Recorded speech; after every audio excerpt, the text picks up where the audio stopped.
حضرات گرامی، اللہ جل جلالہ نے قرآن مجید برہان رشید کے اندر ارشاد فرمایا، فصلی لربک، اے حبیب اپنے رب کے لیے نماز پڑھیے، وانحر اور قربانی کیجیے۔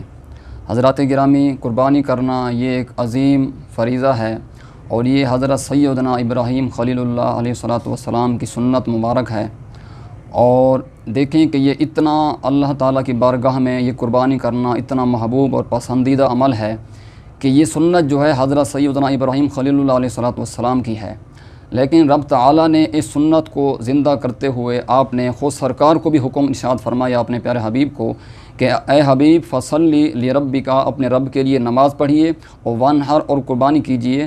اپنے حبیب کو بھی قربانی کرنے کا حکم ارشاد فرمایا اور اپنے حبیب کی امت کے اوپر جو ہے نا اس قربانی کو واجب قرار دے دیا۔ تو قربانی جتنا ایک اہم فریضہ ہے، جتنا ایک بہت بڑا کام ہے، عظیم کام ہے، تو اس کے لیے اس کو سمجھنا بہت ہی اہم ضروری ہے کہ دیکھیں کہ قربانی جو ہے سب سے پہلے کس کے اوپر جو ہے نا قربانی واجب ہوتی ہے، اس کے اوپر ہم نے آج گفتگو کرنی ہے۔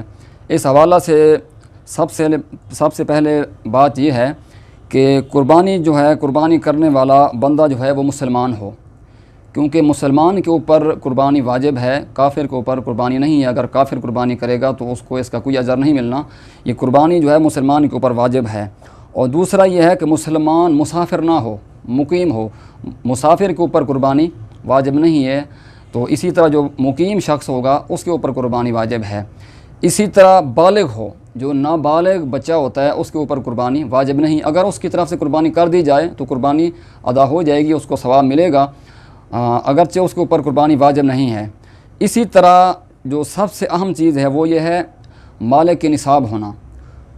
مالک نصاب کے لیے جو شرعی جو ایک نقطہ بیان کیا گیا وہ یہ ہے کہ جس شخص کے پاس، جس مسلمان کے پاس 52.5 تولے چاندی یا 7.5 تولے سونا اگر جس بندے کے پاس ہو، یا اتنا اس کے پاس سونا تو اور چاندی تو نہیں ہے لیکن اس کے پاس اتنا جو ہے بندے کے پاس مال تجارت ہے، یا اسی طرح کوئی اور چیزیں جو ہے نا، اور اس کے پاس حاجات اصلی کے علاوہ اس کے پاس، اس مسلمان کے پاس اگر چیزیں ہیں تو اس کے اوپر قربانی واجب ہوگی۔ حاجت اصلیہ کیا ہوتی ہے کہ وہ چیزیں جیسے ہمارا گھر ہو گیا، اسی طرح ہمارا جو ہے نا گھر کے جو برتن وغیرہ ہوتے ہیں، اسی طرح گھر کے اندر جو ضرورت اصلیہ کے اندر یہ چیزیں آتی ہیں، گھر کے برتن ہوں، کپڑے ہوں، یہ جو چیزیں ہوتی ہیں، چاہے ہماری سواری ہے، چاہے جتنی مہنگی گاڑی ہو، تو اس کے لیے ہماری ضرورت کے اندر یہ چیزیں آتی ہیں۔ تو لہٰذا ان چیزوں کو حاجات اصلیہ کے اندر جو چیزیں آتی ہیں ان کو نکال کے باقی جتنی چیزیں ہیں، مال تجارت ہے یا مال تجارت کے علاوہ جو ہے بندے کے پاس کوئی پیسہ ہے، تو اس کے اوپر جو ہے نا اس بندے کے اوپر قربانی واجب ہوتی ہے۔ تو اس لیے جو ہے نا یہ سب سے پہلے ان چیزوں کا مسائل کا سمجھنا ضروری ہے۔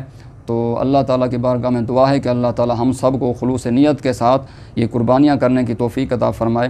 اللہ تعالیٰ ہم سب کو قرآن و سنت کو سمجھ کر اس کے مطابق اپنی زندگیاں بسر کرنے کی توفیق عطا فرمائے۔ وما علیہ الا البلاغ المبین۔